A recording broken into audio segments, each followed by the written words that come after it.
അതുകൂടെ നമ്മളിപ്പോൾ ഉള്ളത് നമ്മൾ പുതുപ്പള്ളിയിൽ നിന്ന് വെണ്ണിമലയ്ക്ക് കിടക്കുന്ന വഴി, അത് പാമ്പാടിക്ക് പോകുന്നുള്ളൂ. ഈ റോഡ് കണ്ടോ, ഈ റോഡ് ഇത് നമ്മൾ പുതുപ്പള്ളിയിൽ നിന്ന് കയറി വരുന്ന മീനടം വഴി കയറി വരുന്ന ഒരു വഴിയാണിത്.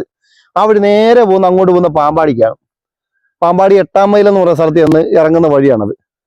ഈ കിടക്കുന്ന വഴി, ഞാനിപ്പോ നിൽക്കുന്ന വഴി, ഈ സ്ഥലമില്ലേ,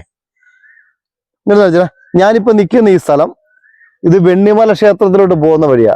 ശ്രീരാമ ലക്ഷ്മണ ക്ഷേത്രമാണ് ഇവിടെ ഉള്ളത്. അത് ഈ വഴിയാണ്.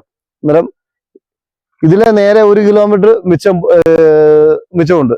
നല്ല കയറ്റം അവിടെ. ആ കയറ്റം അവിടെ കയറി ചെല്ലുമ്പോഴാണ് ക്ഷേത്രം ഉള്ളത്. ആ ക്ഷേത്രം കയറി അങ്ങോട്ട് ചെന്ന് കഴിയുമ്പോൾ അവിടെ കപില മഹർഷിയുടെ ഗുഹയുണ്ട്. ഒരു 50-100 മീറ്റർ വ്യത്യാസത്തിലാണ് അങ്ങോട്ട് മാറിയത്. ഞാൻ ആ വീഡിയോ കാണിക്കാം കേട്ടോ. വീഡിയോ എല്ലാവരും മൊത്തം കാണണം കേട്ടോ. എടുക്കുന്നതിൻ്റെ അത് ഇച്ചിരി മിസ്റ്റേക്ക്, പറയുന്നതിൻ്റെ അതൊക്കെ മിസ്റ്റേക്ക് കാണും. പക്ഷെ നല്ലൊരു കാഴ്ചയാണ് സംഭവം. സുന്ദരമായിട്ടുള്ള ഒരു സ്ഥലം. നമ്മുടെ വനവാസ കാലത്ത് പാണ്ഡവര് വന്ന് തപസ്സിരുന്ന ഒരു തപസ്സല്ല, അവർ വന്ന് വിശ്രമിച്ചൊരു ഗുഹയാണ് എന്ന് പറയുന്നു. ഞാൻ ഗൂഗിൾ സെർച്ച് ചെയ്തപ്പോൾ അങ്ങനെയാണ് കണ്ടത്.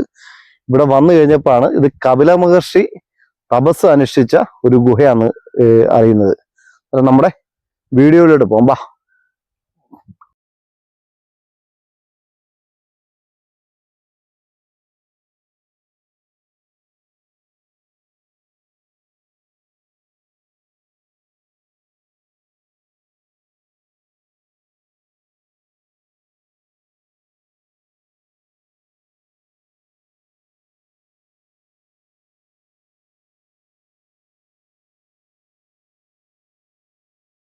സുഹൃത്തുക്കളെ, ഈ കാണുന്നതാണ് വെണ്ണിമല ശ്രീരാമ ലക്ഷ്മണ ക്ഷേത്രം കേട്ടോ. ഇതിനോട് ചേർന്നാണ് അവിടെ കപില മഹർഷിയുടെ ഗുഹയുള്ളത്. നമ്മൾ ഇനി അങ്ങോട്ടാണ്. നമുക്കിനി അത് കാണാൻ വേണ്ടി അങ്ങോട്ട് പോകാം. ലെഫ്റ്റിലോട്ട് കിടക്കുന്ന വഴിയാണ് നമ്മുടെ ശ്രീരാമ ലക്ഷ്മണസ്വാമി ക്ഷേത്രത്തിന്റെ ഇത് കഴിഞ്ഞ്, അമ്പലം കഴിഞ്ഞിട്ട് നമ്മളിങ്ങോട്ട് വരുമ്പോൾ കുറച്ച് പേര് ഇങ്ങോട്ട് നടന്നു കഴിയുമ്പോൾ ഉള്ള ഒരു ബോർഡാണ്. അവിടുന്ന് റൈറ്റിലോട്ട് ചെറിയൊരു നടപ്പാതയാണുള്ളത്. കണ്ടോ, ഇത് കാണുമ്പോൾ നമുക്ക് തോന്നും അങ്ങോട്ട് വഴിയില്ലെന്ന് തോന്നും. പക്ഷെ ആ വീടിന്റെ സൈഡിൽ കൂടെ ചെറിയൊരു വഴിയുണ്ട് കേട്ടോ. അതിലാണ് നമ്മളിപ്പോൾ പോയത്. വഴിയൊന്നും നമ്മൾ നോക്കുമ്പോൾ കാണുന്നുള്ള ഇടവഴിയാണ് കേട്ടോ. ഒരു 3 അടി വീതിയുള്ളു ആ വഴിക്ക്. ആ വഴി എങ്ങും മുന്നോട്ട് പോകുമ്പം ഒരു വീടിൻ്റെ സൈഡിൽ കൂടെയാണ് നമ്മുടെ കപില മഹർഷിയുടെ ഗുഹയിലോട്ട് പോകുന്ന വഴി കേട്ടോ. ഈ വഴി ഇങ്ങനെ ഇറങ്ങി വരുമ്പം സൈഡിലെല്ലാം കാട്ടുകല്ല കേട്ടോ. കാട്ടുകല്ല് കൊണ്ട് അടുക്കി മതിലൊക്കെ കെട്ടിയേക്കുന്നതാണ്. ഈ നടന്നു പോകുന്ന സ്റ്റെപ്പും അവിടെ എല്ലാം കാട്ടുകല്ലും വെട്ടുകല്ലും ഒക്കെ ചേർത്ത് ഉണ്ടാക്കിയേക്കുന്ന വഴികളാണ് കേട്ടോ. ഈ വഴി ഇങ്ങനെ ചെറിയൊരു ഇത് കൊടുപ്പുണ്ട്, ഗ്രില്ലൊക്കെ കൊടുത്തിട്ടുണ്ട് പിടിച്ചിറങ്ങാൻ വേണ്ടിയിട്ട്. എല്ലാം നടന്ന് വരുമ്പോഴാണ് ഇവിടെ കാണുന്നത്. നല്ല അധികം ആൾതാമസമൊന്നും ഉള്ള സ്ഥലമല്ല. എന്നാൽ നമ്മളിപ്പം ഇവിടെ വെണ്ണിമല വന്നിട്ടുണ്ട്. വെണ്ണിമല മറ്റേ കപില മഹർഷിയുടെ ഗുഹ. ഇത് കോട്ടയം ജില്ലയിലെ ഒരു ശാന്ത സുന്ദരമായ ഒരു വനപ്രദേശമായൊരു ഇത്. ഇപ്പൊ ഇവിടെ വീടും കാര്യങ്ങളും ഒക്കെ ഉണ്ട്. അന്ന് പണ്ട് കപില മഹർഷി തപസ് ചെയ്ത ഗുഹയാണ്. അതുകൂടാതെ ഞാൻ ഇങ്ങനെ ഗൂഗിളിൽ സെർച്ച് ചെയ്തപ്പോൾ കിട്ടിയത് വിവരം എന്ന് പറഞ്ഞാൽ, പാണ്ഡവർ വനവാസത്തിന് വന്ന സമയത്ത് ഈ ഗുഹയെ അവർ താമസിച്ചു എന്നുള്ളൊരു വിവരവും കൂടെ നമുക്ക് കിട്ടിയിട്ടുണ്ട്. ഞങ്ങള് 2 പേരും കൂടെയാണ് വന്നത് കേട്ടോ. എൻ്റെ കൂട്ടുകാരനാണ്. ഞങ്ങൾ 2 പേരും കൂടെ ഇവിടെ വന്നത്.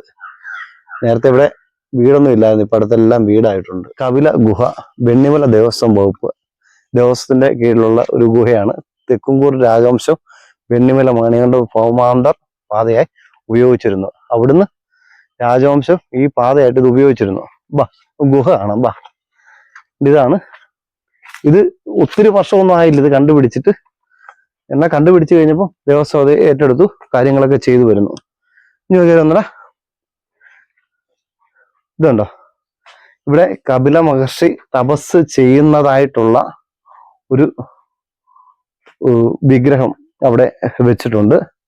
നേരത്തെ ആളുകളൊക്കെ ഇവിടെ കയറി പോവാരെന്ന് കേട്ടിട്ടുണ്ട്. 1 കിലോമീറ്റർ ദൂരത്തോളം അകത്തോട്ട് പോകാമെന്ന് പറയുന്നു. പക്ഷെ നമ്മളിപ്പോ കയറുന്നില്ല, നല്ല ഇരുട്ടാണ്. ചിലപ്പോൾ ഇഴജന്തുക്കളൊക്കെ ഉണ്ടായിരിക്കും. നമുക്ക് പേടി തന്നെ കാരണം അത് തന്നെ കണ്ടോ.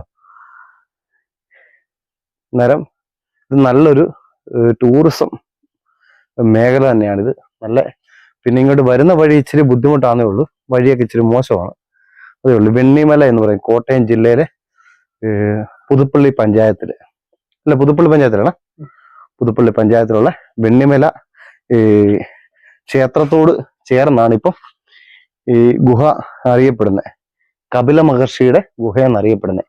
അന്നേരം ഇങ്ങനൊരു സ്പോട്ട് അറിയാൻ പാടില്ലാത്തവരാണ് ഈ വീഡിയോ കണ്ടിട്ട് ലൊക്കേഷൻ ഇട്ട് വന്നാൽ മതി കേട്ടോ, കാണാം. ഇതൊന്നും ഞാനും കണ്ടിട്ടില്ല, ഫസ്റ്റ് അടുത്ത താമസിച്ചത് ഞാനിപ്പോൾ ആദ്യമായിട്ടാണ് കാണുന്നത്. ഒത്തിരി നാളായിട്ട് വരണമെന്ന് വിചാരിച്ചു. അന്നേരം ഇതാ കേട്ടോ, നല്ലൊരു ലൊക്കേഷനാണ്, നല്ല ശാന്ത സുന്ദരമായിട്ടുള്ള ഒരു സ്ഥലമായത്.